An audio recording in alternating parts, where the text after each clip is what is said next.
Voici une petite capsule sur un poste de travail à la maison.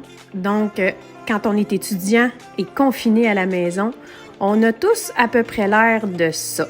C'est ce qu'il ne faut pas faire, c'est se retrouver dans des positions qui sont inconfortables longtemps.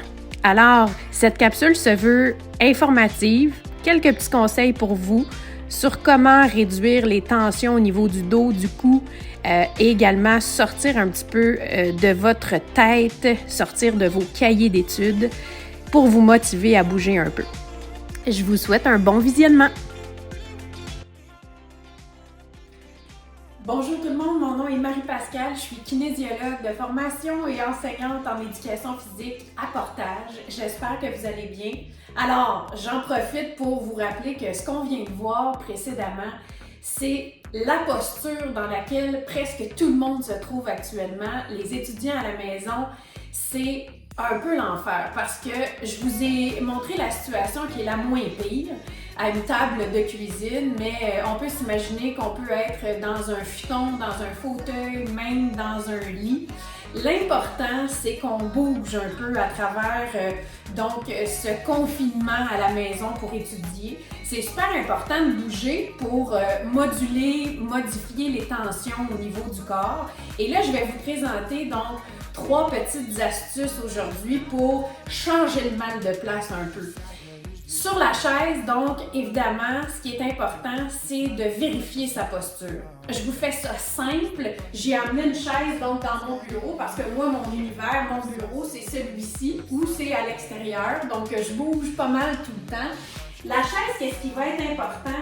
C'est d'essayer de garder une posture la plus neutre possible. Donc, une posture neutre, là, c'est une posture qui se tient droit. Donc, une posture où on va aligner la tête avec les hanches. Et donc, lorsqu'on va s'asseoir à la table ou à notre table de travail, à notre petit bureau, il va falloir qu'on prenne du temps pour tenter de garder sa posture la plus neutre possible. Donc, c'est sûr que tantôt, lorsque vous avez vu le début du vidéo, j'étais dans une posture qui n'est pas idéale, qui met beaucoup en tension les vertèbres au niveau du dorsal, donc les vertèbres du milieu du dos.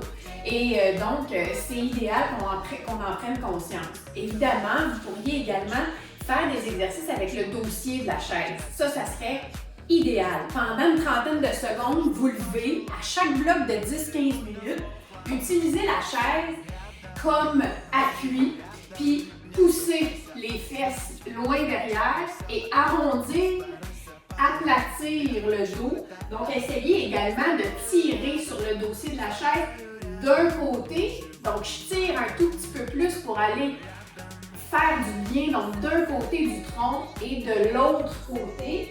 Donc, j'essaie de mettre en tension un peu les chaînes croisées. Donc, de croiser, de tirer sur le dossier. Une trentaine de secondes, donc au total, une 10-15 secondes de chaque côté. Vous allez voir, ça fait un bien énorme. Également, vous pourriez utiliser la chaise en position assise puis utiliser le dossier. Allez vous retourner. Donc, juste utiliser encore le dossier pour vraiment tourner le tronc. Donc, avoir cette torsion-là qui fait un bien énorme. Même chose de l'autre côté, 10-15 secondes. Et ça continue comme ça. Ce qui peut être intéressant également, c'est sûr que c'est de changer la posture de travail. Donc, la chaise, déjà, d'emblée, on vient de l'utiliser 10-15 minutes. Le dos nous fait mal, bien, ça serait une option de se lever debout, de moduler le poste de travail, de le modifier complètement. Donc, de tasser complètement la chaise, d'utiliser le comptoir, de mettre l'ordinateur directement sur un comptoir de cuisine et même, vous pourriez utiliser cette posture-ci, une posture où je dépose le pied sur l'assise d'une chaise et je peux travailler donc à une hauteur confortable. Ça peut être une option très intéressante pour une dizaine, une quinzaine de minutes également, juste pour briser un petit peu le mode position assise constamment. C'est sûr que là, moi j'ai des... Donc, évidemment, ça là, c'est une excellente possibilité. On devrait en fournir à tous les profs de marchand, tous les profs au parallèle. S'asseoir sur un ballon oblige souvent à retrouver une posture neutre beaucoup plus facilement. Donc, c'est sûr que c'est difficile de se tenir mou sur un ballon parce que ça requiert une mise en équilibre. Ce qui est intéressant du ballon, c'est que souvent, le ballon bouge, donc je suis obligée de retrouver une posture neutre plus souvent que sur une chaise, mais je vais être également en train de bouger. Donc, toutes les tensions au niveau du corps, donc ça peut être extrêmement intéressant d'utiliser le ballon comme option.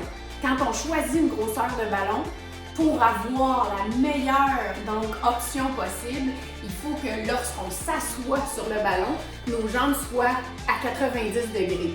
Alors, si c'est plus petit, mes jambes seront trop fléchies, ça va être inconfortable. Si c'est trop gros, je vais être à bout de jambes, je vais être à bout du sol.